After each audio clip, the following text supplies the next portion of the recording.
Good evening, everyone, and welcome to Boston Balling. I'm your host, Gabby Hurlbut. Baseball is finally here. Happy almost opening day, everybody. I know for me personally, this seemed like a really long off season. It feels like it's been forever since I've gotten to watch regular season baseball on my TV. I am so excited to have the Red Sox back. I'm so excited to be able to just talk about all things baseball throughout the season. And I'm excited to bring you another episode of the show. Today, I have a really special guest with me. He does a really good job covering the Red Sox for Mass Live, is constantly on top of, all of the off-season moves that have happened and is keeping people updated on everything Red Sox. Recently, he also wrote a book recently too. So it seems like he really does it all. And I'm not sure how he does it, but we're going to find out a little bit about that. Chris Smith, how are you doing today? Good. How are you doing? I'm doing Really, well. really special guest, she says. I'd love for my wife and kids to say I'm really special. So thank you for that. You're welcome. You might have to play this for them Yes. and let them know. You're the first person that's ever described me that way. No. Well, I'm happy to be the first one, but I definitely am just speaking the truth on that. You're definitely super talented, so I appreciate you hopping on with me. Thanks.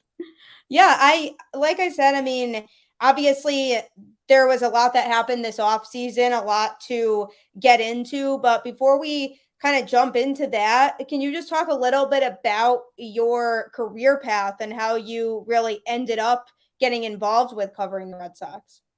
Yeah. So, I was a Red Sox fan growing up, when I was 6 years old. I mean, as I described myself, I was one of those 162 game guys when I was a kid, like if my parents took me to, to some party, some family party, I'd end up in my father's car, listening to the game on the radio. I didn't want to miss a game. And my mother would always say to me, growing up, she'd always be like, "When you have kids and they have a recital or something, are you going to sit home and watch the Red Sox?" That's And funny. so, yeah, so I was always a big baseball fan and football fan, basketball fan growing up, but baseball was my favorite sport. And I always wanted to cover the Red Sox. However, when you go to college and stuff like that, and those jobs are very hard to get, like you learn. So, I took whatever job out of college. I actually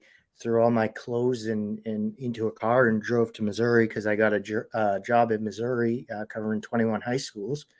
And, I they wanted me down there in a week and I had no place to stay. And I just threw my clothes in the car and went right down there and stayed in a hotel until I found till I found an apartment. But, that's kind of what you got to do as a young journalist sometimes. I mean, they're a lot of people have to work their ways up. So I covered those two high school. I covered those 21 high schools for 2 years, and then I finally came back to Boston. I originally worked with the Eagle Tribune covering some. I was hired as like a high school reporter slash anything we ask you to do, can you do type of thing. And so they sent me into Fenway. They asked, does anybody want to cover opening day of Fenway? And this was in 2010. And it was CC Sabathia against Josh Beckett. And I was like, well, I was a big baseball fan growing up. I'll do it. And so that day was Easter Sunday, Sunday night baseball. And I got like violently sick, on in the car ride to my parents' house to have Easter brunch or whatever Oh before. And my I God. was really, when I say I was violently sick, I was violently sick. I'm not going to describe what was coming out of my mouth. Yeah, it's okay. Wow. I was puking. Okay, so anyway, yes. So I got home and I went on the I went up to my old bedroom and I slept there for a couple hours and I got up and I was as sick as before and but I got a call on my phone. It was a message from the guy that was supposed to cover the game with me, the editor at the Eagle Tribune. And the message said, "I'm sick too. So you're going to have to do it on your own." He didn't know I was sick. I never mentioned it. So here I go into the game, and it was just the most miserable experience. I had covered one other professional game before that, but this was just a miserable experience. And I didn't really want to be a Red Sox. After that, I was content on just going and being a high school reporter for the rest of my life. I said that to the editor. I said, let's just do high school. I'm fine. I don't need to go back to these Red Sox or anything like that. And he goes, well, why don't you go back one more time when you're not sick, see how you do. And I, I enjoyed the second time there, and I've been doing it ever since. So Wow, what a story that is. That's yeah. crazy.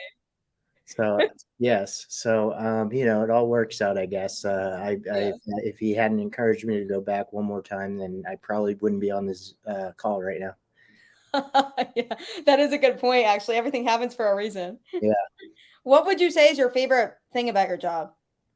I just like getting fun stories that like, people enjoy, like some things that, might be strange, but like, fans enjoy reading. Like, there was a couple of spring trainings ago where, I was talking to Bobby Dahlback, and he had played with like Team USA on this little thing, and I'm not sure exactly what it was. It was a tournament, and not like the World Baseball Classic, but it was a tournament, and he had played in the off season, and Tanner Houck was also on the team. And so he was telling me, he's like, I had a middle seat, and obviously on the plane ride there's commercial flight. And, I think they were going to like, I don't know, they were going to another country. I'm trying to think of it, because where would a samurai sword, where would you get a samurai sword?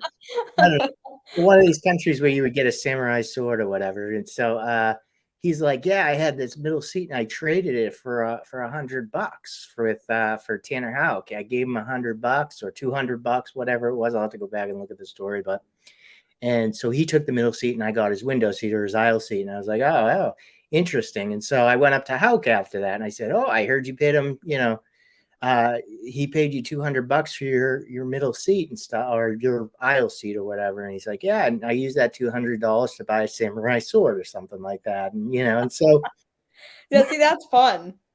so I enjoy, like, I have like, my beat reporter talks to me a lot about it. Like, for some reason, like, I'll go into an interview with somebody, and it will just go in some different direction, and and then we'll have some weird story. So yeah, so I like to think of myself as good at that. I also like to, cover prospects and stuff like that. I've done, a lot covering prospects, and it's cool because, like, the guys know you when they come to the major leagues, or in a way they recognize your face because you interviewed them before and stuff like that. So there's a lot of things that I like about my job.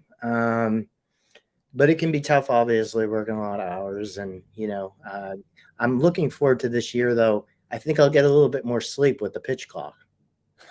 Yeah, honestly, right? I was curious. I was going to actually ask what your thoughts are on that, because there's been so many mixed opinions from people that I've seen, especially on Twitter, where there are some people who are totally for the pitch clock and some people who are completely against it because they feel like it just takes away from the game that we're used to, but it is speeding up the game.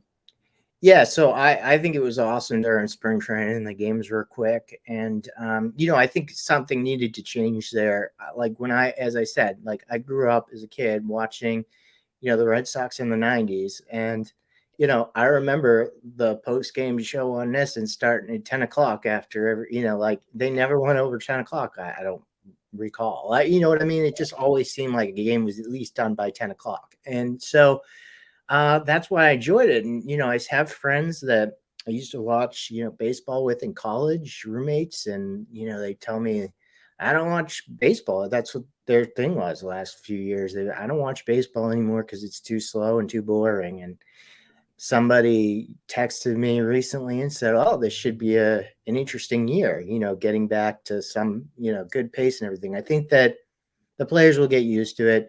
As a media member, it's going to be good because I have to be there anyway, and I'm there, well before the game. We go there 2, 3 in the afternoon for a 7 o'clock game, and we have to stay there writing for as long as it takes to write the articles after the game. And so we're there, But if the game ends at, say, 9:30, 10 o'clock, that's a lot easier, to get home and stuff after the game, to write and then get home after the game at an earlier hour than, say, if the game lasts till 10:30, so you're not going to get home till 1:30 at night. So I think it will be good for my sleep a little bit.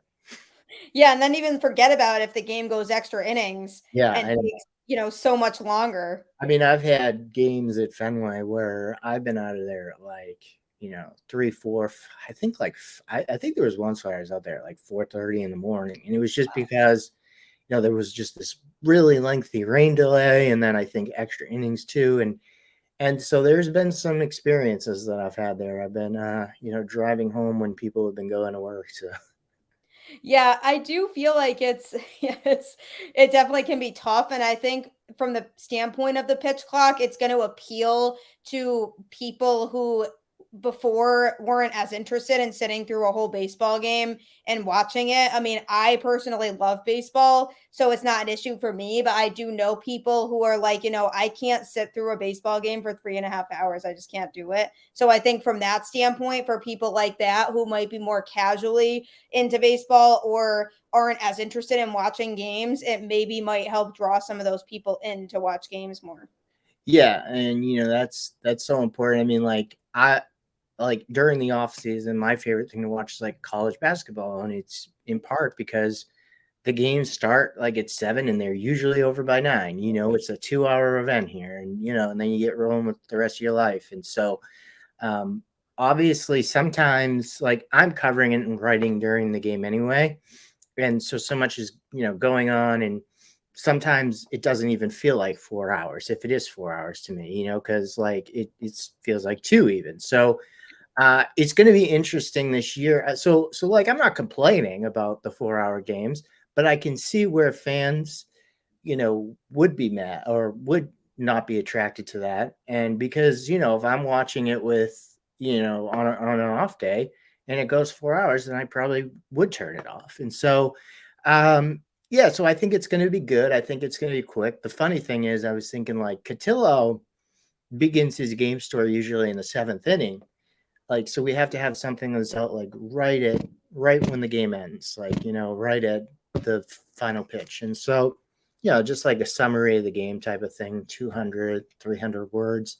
So Cotillo, like I when I'm doing the game story, I do it throughout the game. I see little things and I write them all down and yada yada as the game goes along. But Cotillo just likes to start it in the 7th inning. And obviously, in the pre-pitch clock era, the 7th inning through the 9th inning would take, an hour and a half, Oh an hour and a half. But he might have to start earlier because it might only be like, 20, 30 minutes here at the end of the game. So he'll be rushing. So, yeah, so it's going to be interesting that way, too, that we're trying to get our regular work done and things are going a lot faster. yeah, exactly. It's such a good point too, because for the people who do the post game show, they're going to be doing it earlier too. So for them, they'll be getting home earlier. So it's just from a work life balance standpoint, it's definitely good for people who would have to be at the games regardless. And I don't know what like the T schedule is anymore, but like a few years back, I feel like I looked at it and I actually emailed Sam Kennedy about it because I was like, I don't take the T into the game, but a lot of fans take the T into the game. And so Yes. like, if the last train is at this time and the game is, going past this time, I actually asked him, I was like, have you guys considered starting games at like 6:30 just because of the train, like they're there and they need, there's no way to get home if they don't make it. And so I think it will be good overall for fans too that are going to the game and that they can, like maybe even go out after and it's not too late to go out after. Yeah, exactly. I feel like overall it's obviously something that people are going to have to adjust to, the players, fans watching it, but I think over time people are just going to, get used to it and it's just going to become something that is just there and it's not going to bother people anymore. Yeah. Yeah, no, I totally agree. And I think a lot of the players have embraced it. I mean, I'm sure that there's still players that aren't, fans, but it seems like it's an adjustment for both pitchers and hitters because obviously the hitters need to get in the box and be quick and everything, and they weren't supposed to be stepping out of the box anyway. And you were supposed to get a, I don't know, some sort of penalty for stepping out of the box or whatever in previous years, but no, that it was never enforced. But I think that they'll like it too as the game goes faster, and they get more, they get more time. Yeah, for sure, exactly, and especially for players, if, you have a game that goes late and then you have a day game the next day, I feel like it helps from that standpoint too for the Yeah, players and the coaching staff and being able to make that turnaround easier if the night game is ending a little bit earlier. definitely, 100%. What do you think of some of the other rule changes that they've now implemented too, banning the shift? The bases are now bigger. There's been quite a few changes that have happened. There's universal DH, and it's definitely there's been quite a few things that have been talked about that are implemented now. And I just was curious kind of how much you think that's really going to impact the game. Yeah, I mean, I think the universal DH, which was there last year, is awesome. It Yep. brings more offense. I mean, it's an automatic out in the lineup when you have the pitcher. But I think the lot That's of true. bases, you'll see. I mean, there's a lot of bang bang, plays at second base on stolen bases, and you'll see a lot more people, safe because of that little extra space. And I think that with the pitch clock, and I can't off the top of my head say exactly how many times you can throw it at first base or whatever, or whatnot, but they'll get larger leads and stuff because of that. There will be more speed in the game, more stolen bases. So I like all that. I like what else is there? I mean, yeah, the shift Oh, thing. the shift. So the shift is interesting one. Like I never minded the shift. I thought it was good. Like baseball's kind of a nerdy sport in a way. You think of your sabermetricians in these offices thinking like, oh, if we get in this exact spot, we can prevent this hit and stuff like that. I never saw like it's a baseball field, like you can stand wherever you want, I would think. But like, I understand what they're trying to do there, trying to bring more offense. I don't know how much more offense that's going to help. I guess left-handed batters that I mean, right-handed batters get shift on a lot. Used to get, over the past couple of years too. I mean, the shifts, if you look at it, have increased drastically, year by year, percentage wise. And so, I've heard things where, like a guy like, David Ortiz, how much would his average have been better? How many points would his average have been better? How many Joey Gallo, how much will his average be better? I don't know. We'll see. That will be an interesting thing to see. If there's more hits and stuff like that, you could, you definitely can see people starting on the dirt and running when the first pitch happens to a certain location. Or there was some crazy stuff the Red Sox did with, outfield shifts where they had their left fielder or something like, so they had three guys towards right center field and one where the second baseman might be and stuff like that in the normal shifts. So there could be ways of getting around it, but we'll see. But I was never a fan of banning the shift, but I know that the Red Sox ownership and like Sam Kennedy wanted the shift gone. Yeah, yeah, I think that was definitely one that I feel like a lot of people would have disagreed on in the baseball world, that some people were all for banning the shift because I know some people who hated the shift and they were like, "Why do we have it?" And then other people who are like, "I don't understand the point of banning it because what difference is it really gonna make?" Yeah. So if it doesn't make a huge difference, then it's gonna look like it was kind of pointless to ban it in the first place, but it will be interesting to see how it impacts hitters. Yeah, it's funny. Like I kept telling myself after the 2018 season, I was going to email the the stat guys over at the Red Sox and ask them how successful their shift was. Like, was it 98%, 95%, 90%? Because it seemed like the shifting the Red Sox did in 2018, they were always in like a perfect position. I can't really remember even the outfield. It's like where people were positioned. It was great positioning in 2018, and so it has helped. It has helped teams. We'll see. Yeah, no, that one's going to be interesting for sure. I'm kind of excited to see how it happens. I know the Red Sox, we're trying to find loopholes and almost found a way to, you know, bend that rule when it comes to breaking the shift. But we'll see what happens with that one. And the other one, obviously, that was existing last year was the ghost runner rule. And I'm curious what your thought is on that. I like it. And it was funny. Like there was. I'm trying to think. They instituted the Ghost Runner, I think, what, in 2020 or something like that, just to get, because of the, I don't know, just to quicken games up, I Yeah. think. But it was not supposed to be. I think with the new CBA in 2022, they were going to do away with it, and then Yeah. like people in baseball started talking up, like Alex Cora in one of his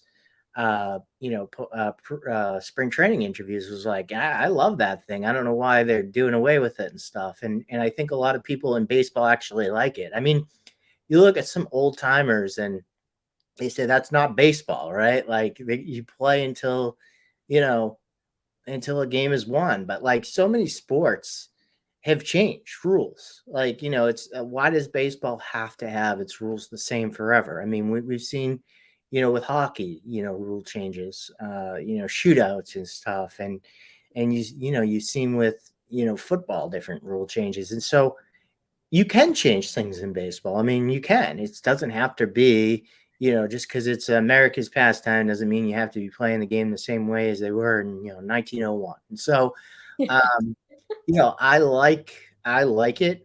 Um, I think that I was been at so many games where in the regular season, I mean, in the postseason, it's awesome that there's no ghost runner in the postseason, and you've got every pitch means everything. And, like obviously I was at that, Nate Eovaldi game in 2018 in the World Series where he's just, Ridiculous.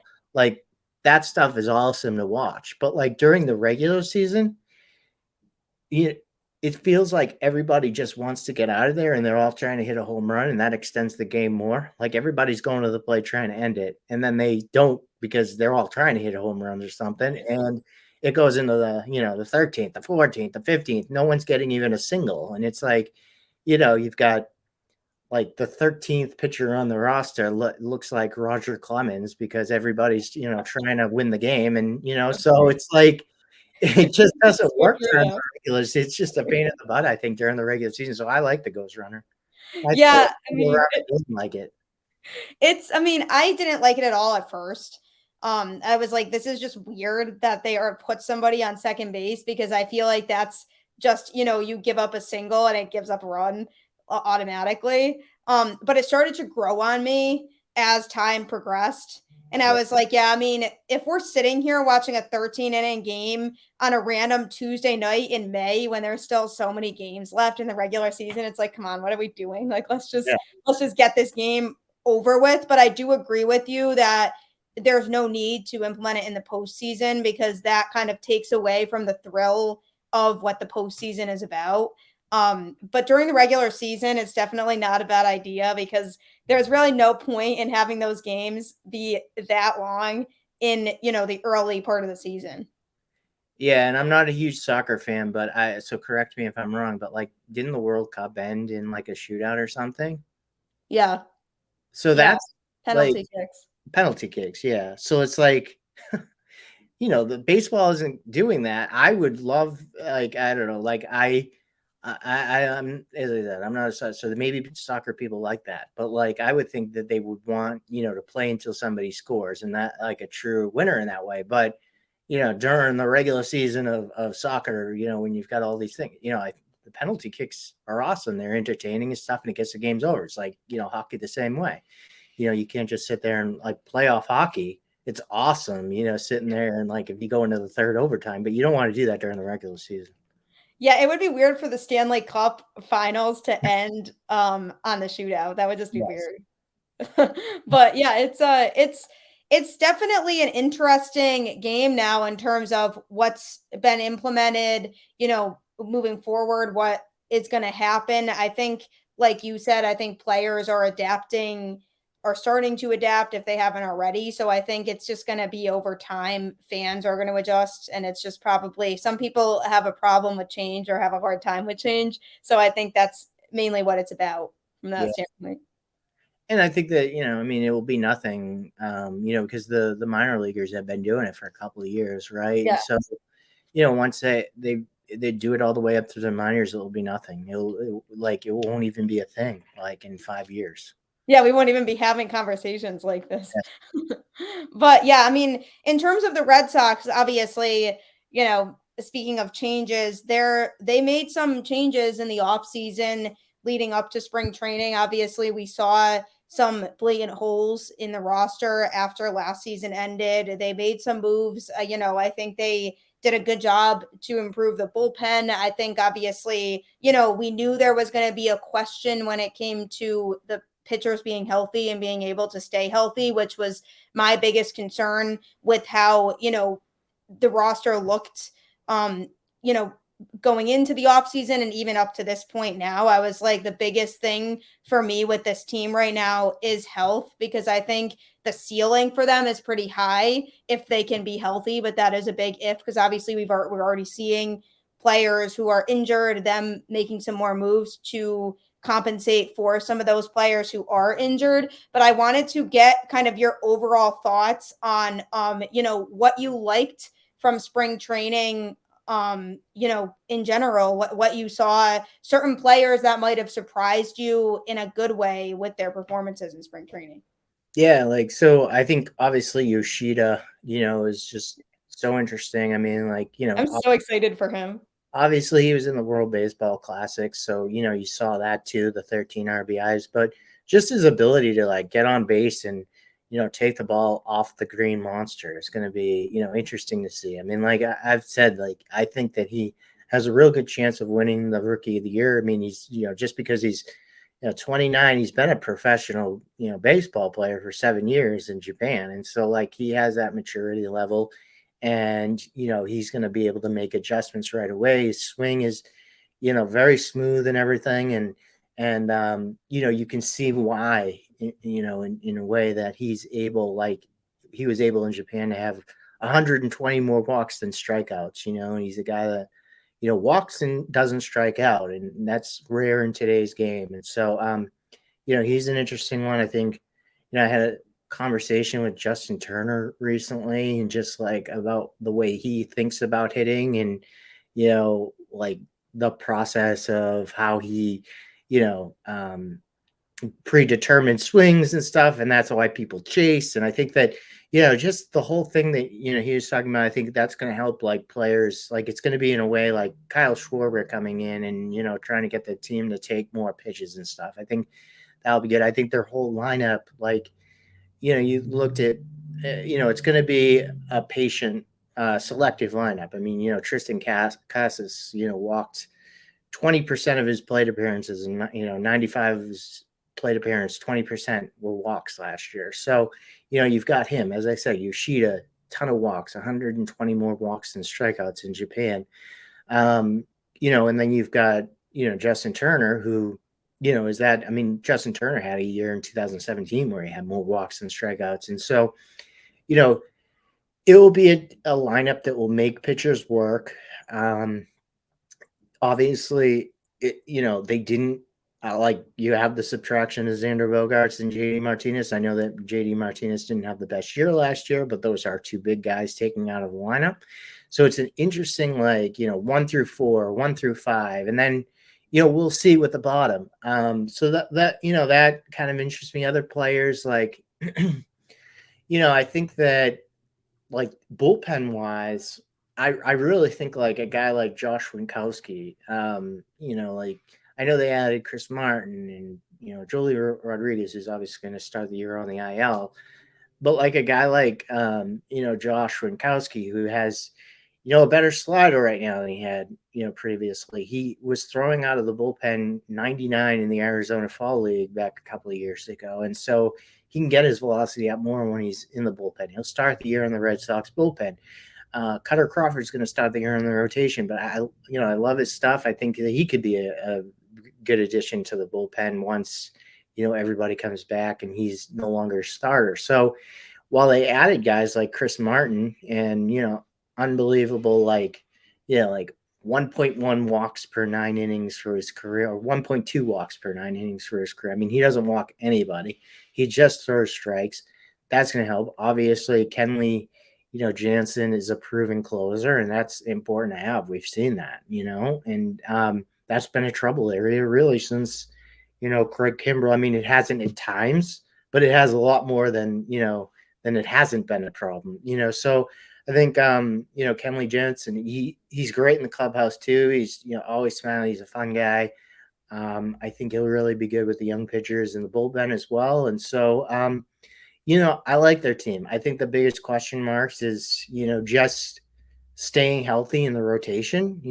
Chris Sale. I mean, like, Is he, yeah, this are you right here. concerned about his health right Yeah, now? Because they're saying he's healthy, but I'm not sure how confident I am in that. yeah. I mean, it's even if he's healthy now.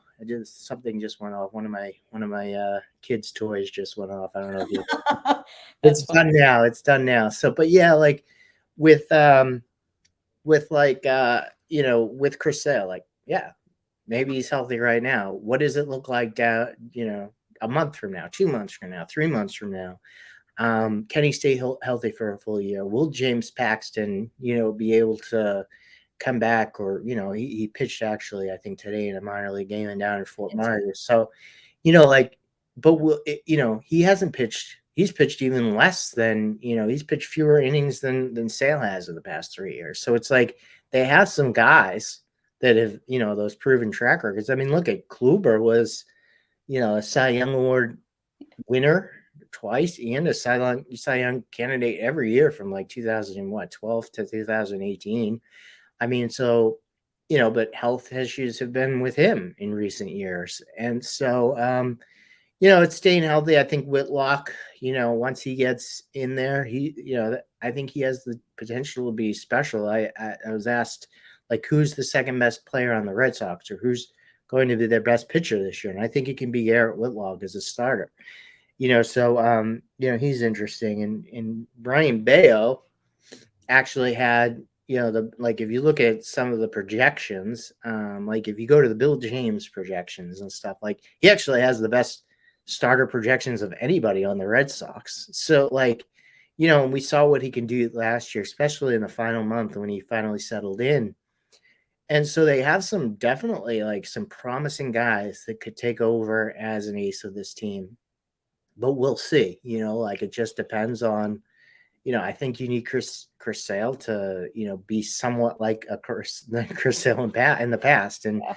so we'll see. Yeah, I mean, it's interesting you bring up Garrett Whitlock because obviously he provided a lot of value out of the bullpen for this team.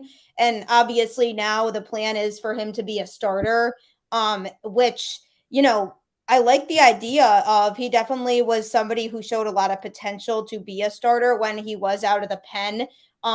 Obviously, I think based on the moves that they made in the offseason, it makes more sense to make him a starter because they now have more bullpen depth than they had. Whereas I feel like last year they needed to keep him in the bullpen because, primarily just the fact that there were a bunch of pitching injuries and the bullpen was just not that strong last year. And he was one of their best throwers out of the bullpen. And obviously, we felt like he had in really just all of his time with the Red Sox so far, there's something special with him. So I'm glad that the Red Sox were able to get him and are able to really capitalize on his value. So I think it will be interesting to see him as a starter because if he can, provide that same type of value as a starter than he did out of the pen, that could be a huge weapon in the Red Sox rotation. Yeah, I mean, you can always like put him back in the bullpen if things don't work out. But I think that the Red Sox felt like he's got so much talent, so much potential. He was so hard to hit out of the bullpen that they felt, well, we at least need to see if he can be a frontline starter. And if not, you can always move him back to the bullpen. But how does the bullpen now get affected by that? I think we saw it more last year how it could be affected by that when Whitlock was starting some games last year.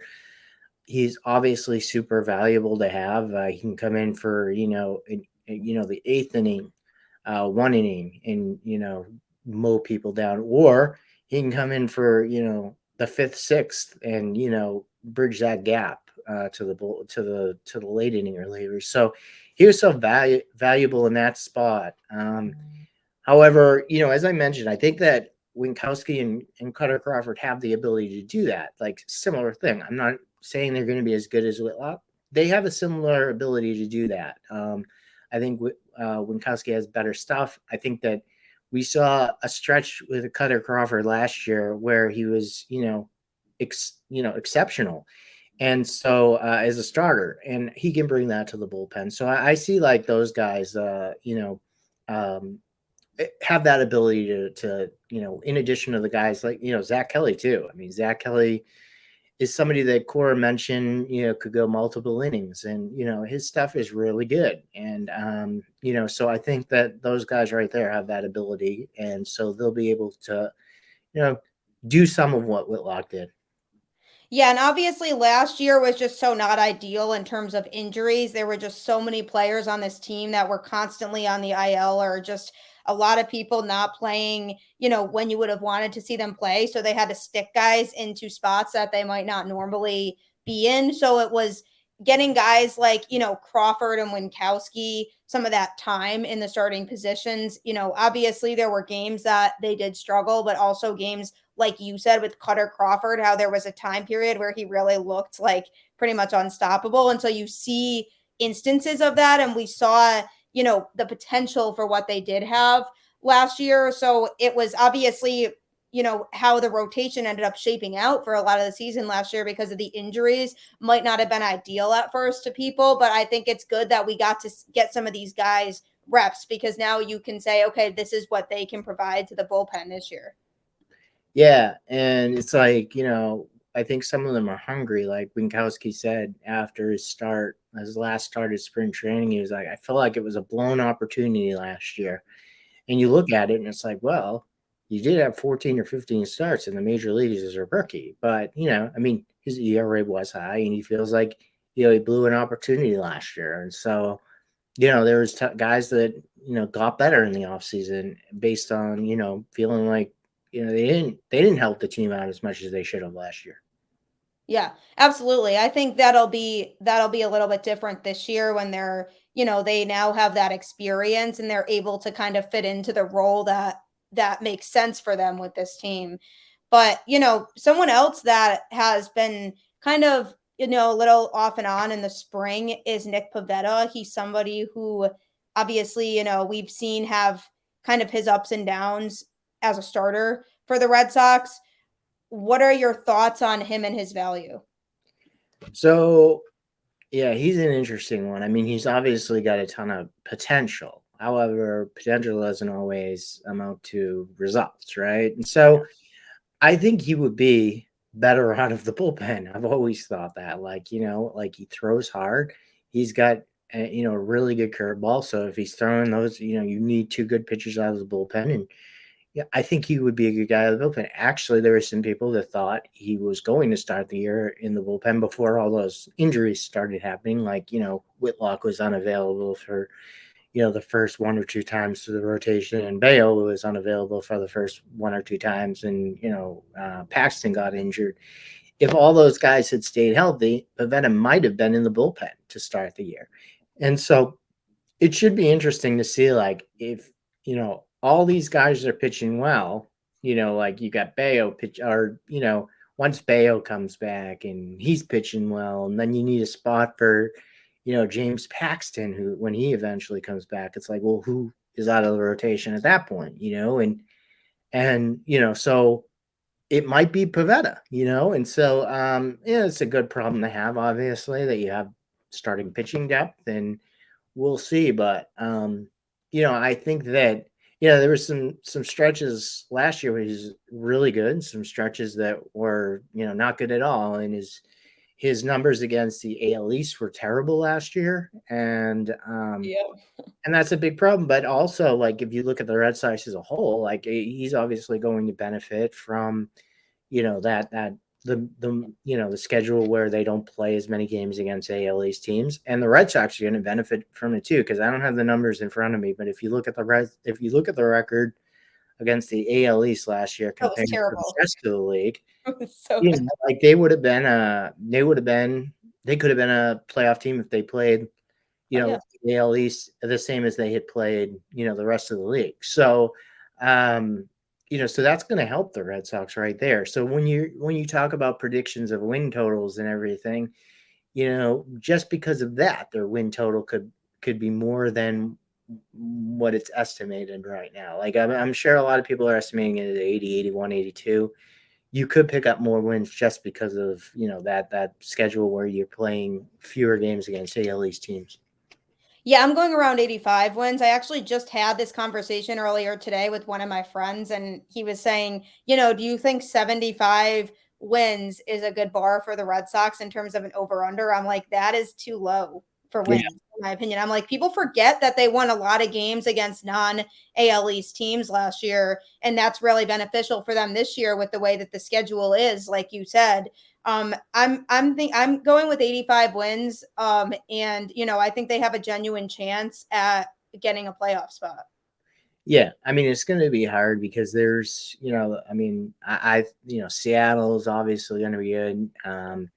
The Blue Jays never quite reached their potential, but they're all like their roster's stacked, obviously. They have the talent to win the whole thing.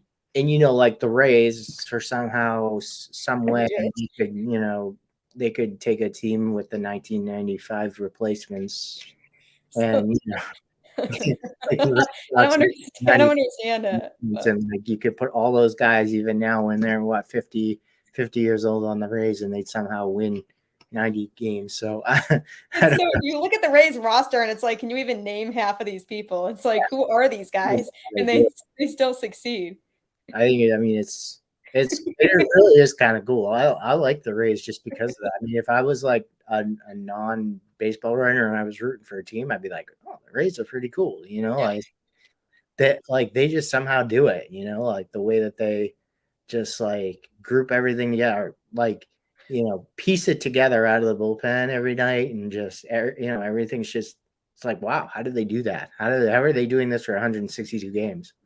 Yeah. No, it's kind of weird to think about it that they're able to sustain that and be a pretty consistent postseason team. It's really interesting the way that they run that system over there. But yeah, the other thing that definitely I think is worth talking about in noting is the outfield right now because obviously, the Trevor Story injury was not ideal, kind of threw off the plan because I think the original plan was to have Kike primarily play in the outfield. And then obviously Story got injured, so they had to move Kike to shortstop. And then now it kind of, threw everything off because they signed Duvall, who, defensively doesn't really play center every day. And then obviously, you have Verdugo and Yoshida out there primarily. From a defensive standpoint, how concerned are you about the outfield? Well, Yoshida has been described as not great in the outfield in scouting reports. We'll see, but like if That's left still a bit field's of a concern. left field's fairly easy to play if you can master the Green Monster, and we've seen guys be able to easily be able to play balls off of that once they get used to it and stuff like that. And they talk about his work ethic, and they're like he's good at getting to balls and different things. So you hear mixed reviews. I don't know. It's going to be interesting to see how he plays left field. I think Duvall, he was an above average. He's above average outfielder in the past. I mean, his defensive run save has been above average in at multiple positions out there. He has played since I think even in center field. He did some different stuff. I wrote about it like early in spring. Like he did some different stuff this off during the off season with a speed guy, and he built up strength that way, and so um maybe that will help. I think that offensively he can be a guy that's like steps in, you're not thinking really anything about it, and he has like a Hunter Renfroe type year, like right, and like Hunter Renfroe wasn't that good for the Rays in 2020.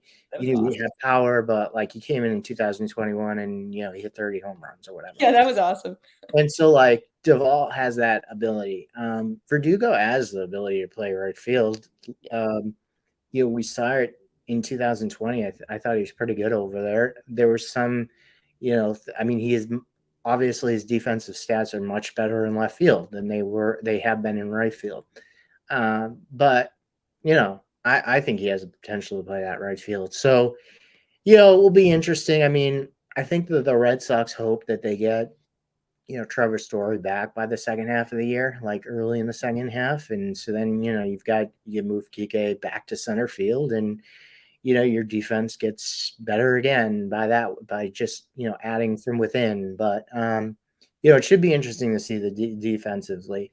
It's funny because you look at Heim Bloom, and he's one of those, obviously a stat guy, one of those sabermetrician type, like, and a lot of the success that Tampa and some of these teams that don't have high payrolls, but play that money ball type thing. I mean, like, it's like the word that Theo Epstein used back in the day, like run prevention. And it's funny, like, because that's how some of these teams do it. I mean, they prevent runs, like, and this isn't exactly a run prevention team right now. So we'll see.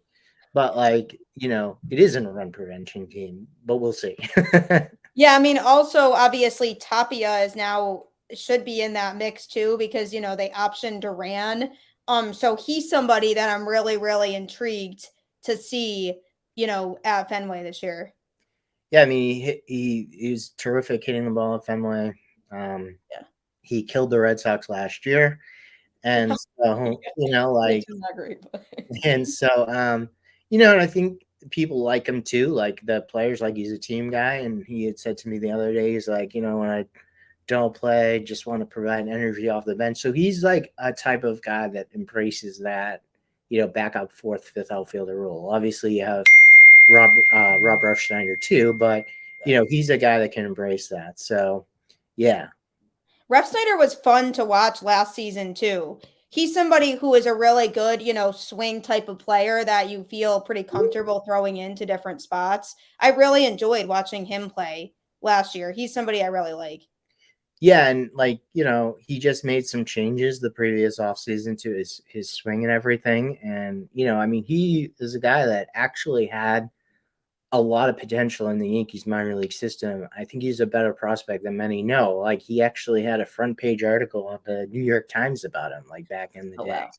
I didn't And know that. so, yeah, just type in Rob Refsnyder New York Times, and you'll see the big expose on him. But It's yeah, awesome. yeah. So like in his defense was really good. Like like last year, like he had good jumps and good reads and stuff. I know there was one road game that he made one of the best catches of the year. So, he's a good fourth outfielder to have. Tabby's also, and I think obviously that just the way the roster is constructed, where you're going with two outfielders, it's easier to have Chang on the roster than Dahlback because he's just a better defender in the infield, and you don't have much coverage in the infield after your starters. Yeah, it didn't surprise me at all that they optioned Dahlbeck. I think, we've seen him given quite a few chances.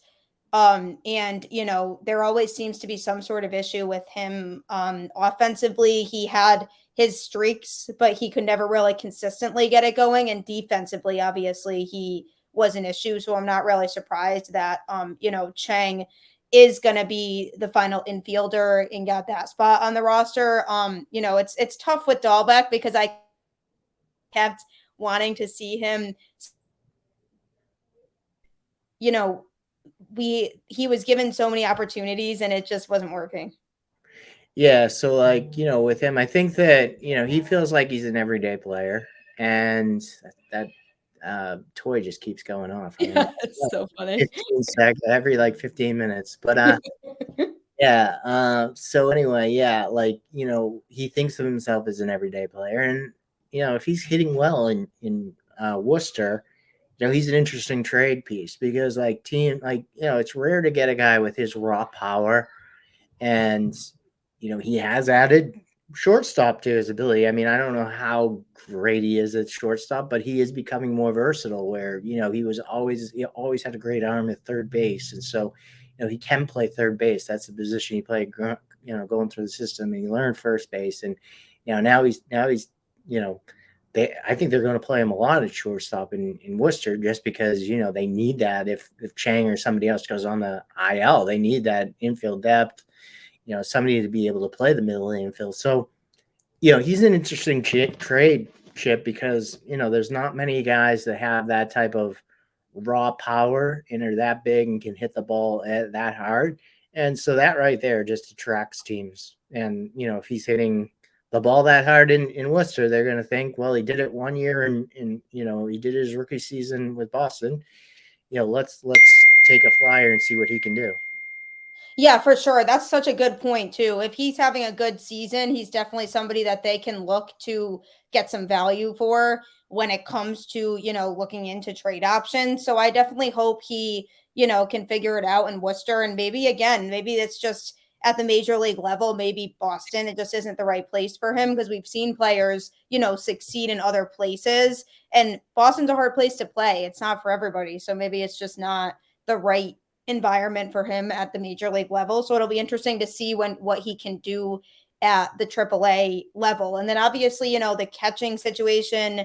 Obviously they optioned Alfaro, who I thought had a really good spring. I really was excited about him. And then, they feel like Connor Wong has a lot of potential, which I do too. I like Wong too. And obviously Reese McGuire is primarily one of their other main catchers too.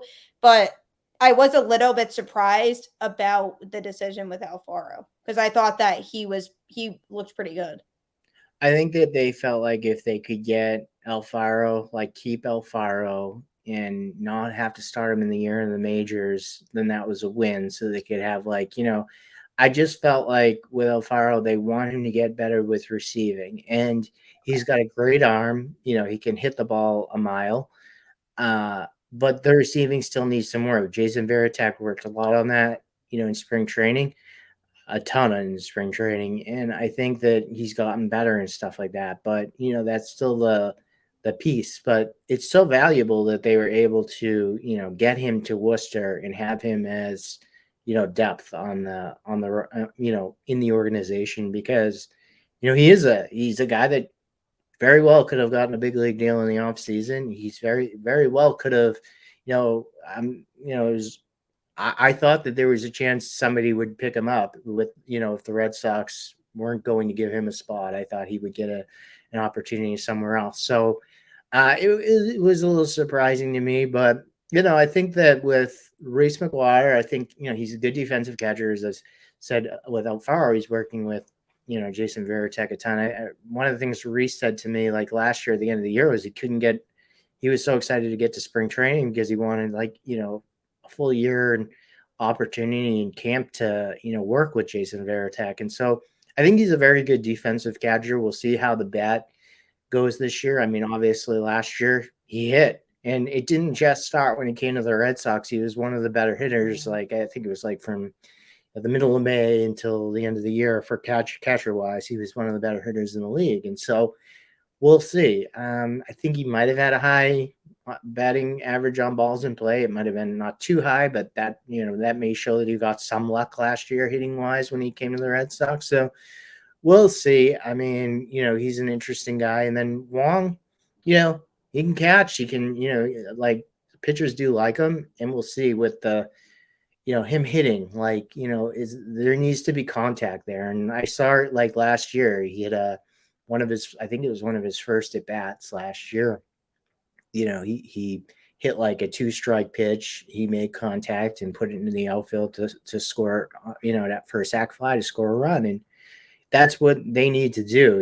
Like he needs to put the bat on the ball, and he reduced his strikeout percentage considerably at Worcester last year. He hit a ton of home runs at Worcester, like 9 home runs in the final 17 games. So he has potential, but it's like bringing that to the majors. Can he make that contact? When you put the ball in play, obviously good things happen. So, can he do that at the major leagues? Yeah, he's definitely still somebody who we know we see potential in, but there's still a lot that he has to prove at the major league level. So that's definitely going to be an interesting thing to watch for this season. I think obviously you said this at the beginning. I mean, the lineup is definitely a little bit of a question mark in terms of who's going to be able to produce in the lineup. Obviously, Xander being gone, that was a huge hole offensively that they had to fill. I think, I really like the power that Yoshida provides. I'm looking at Casas and hopefully Verdugo to have big seasons offensively this year. And then, obviously Devers, I think the Story injury is definitely a little bit disappointing because I think they were really relying on him to be a big bat in the lineup. And obviously, I think Kike is a good hitter as well. So I think they can do it. It's just going to be interesting to see kind of who in that lineup is able to really provide the most value. Yeah, and it's funny with like like Story, like he adds to that. Like I was talking about, like taking pitches and working counts. And when I was looking some stuff out about other players, like how many pitches per at bat a certain player takes. Trevor Story was there, near the top of the league in pitches per plate appearance, for several years now. And so it will be interesting when he gets back in the lineup how much better the lineup will be. I do think that you're probably looking at July with him, late July or right after the All-Star break, and guy that can provide plenty of power. He's going to strike out a ton, but he's going to also work at bats, and he's going to get his home runs, and that's what this lineup needs. I think that's the biggest question mark too. Is that, like, with the lineup is the home run power. This team did not have home run power last year. They did, like, they were at the top of the league in doubles, but it's important, like in today's game, to be able to knock a 3-run homer out of there and tie the game. And so. Yep. Because all teams are doing it. That's like, that's why you see so many guys striking out now, is because they all, are 2 or 3 outcome hitters. But that's what the Yankees lineup is yeah. so heavy on, like these guys who can, just hit a bunch of home runs and hit for power, but they do strike out a lot. Yeah. And so we'll see, because it's like they subtracted, like Trevor Story and Xander Bogaerts and JD Martinez, although they didn't have extremely powerful years last year. Like JD Martinez didn't have as many home runs as he usually does. Xander didn't hit as many home runs as he usually does. They were still 3 of the top 5 home run hitters on the team last year, including, Story, who will be back. So you're subtracting those guys, and, Turner should hit some home runs. Duvall should hit some home runs. But we don't know, like, with Duvall, and, and so, as I said, he could be a guy that comes out and has a 100 for a type year. So it should be interesting. Like, I'm wondering, like, where that source of that power is. Yoshida obviously has some home run potential. I think he hit a ball out to, center field, at JetBlue Park, which has the same dimensions as Fenway, the other day, and it was really strong. Actually, I was on a plane coming home at that point, but Wow. I didn't really see it, but I heard about it, or I read it, or I saw it on Twitter. Somebody mentioned it. So, yeah. So, like, he's got the ability to hit home runs. As I said, a guy that's going to hit a bunch of balls off the green monster too. So we'll see. I'm interested in seeing where these home runs come from. Yeah, me too. Definitely. That's such a good point to bring up. There's so many question marks with this team. Like I said before, I do think their ceiling can be high if they're healthy. I think it's, maybe higher than people might think right now or be giving them credit for, but it'll definitely be fun to watch and just kind of see where they're really at. And tomorrow afternoon can't come soon enough for me because I'm so ready for the season to start. Yes, it'll be fun to go in there and cover an actual regular season baseball game. Yeah, really, like with just being at Fenway, it's just unlike anything else too. It's just unlike every other ballpark. Yeah, it's a fun ballpark. I mean, like the atmosphere. I've seen some crazy atmospheres over there. I mean, that Yankees wild card game, like in 2021, was about as nuts as I can remember it there. When Koji Uehara was running in from the bullpen to save, the 2013 World Series. That was incredible. So yeah, it's a fun place, and it can get loud, and hopefully that, as we talked about with the pitch clock and stuff, fans will be more engaged, and that will produce louder atmospheres as well. Definitely. Yeah. No, it'll be a fun season this year. I'm really, really looking forward to it. But I really appreciate you joining me and hopping on the show. This was a lot of fun. Anytime. And everybody, thank you so much for tuning in also. Except anytime, except when my kids are screaming. Yeah, that could be tough. I'm That available. could No. that could definitely be tough. I didn't hear them at all on, No, actually, they're downstairs. I'm on the third floor. They're downstairs, and they're apparently acting very well for their mother because I haven't heard them.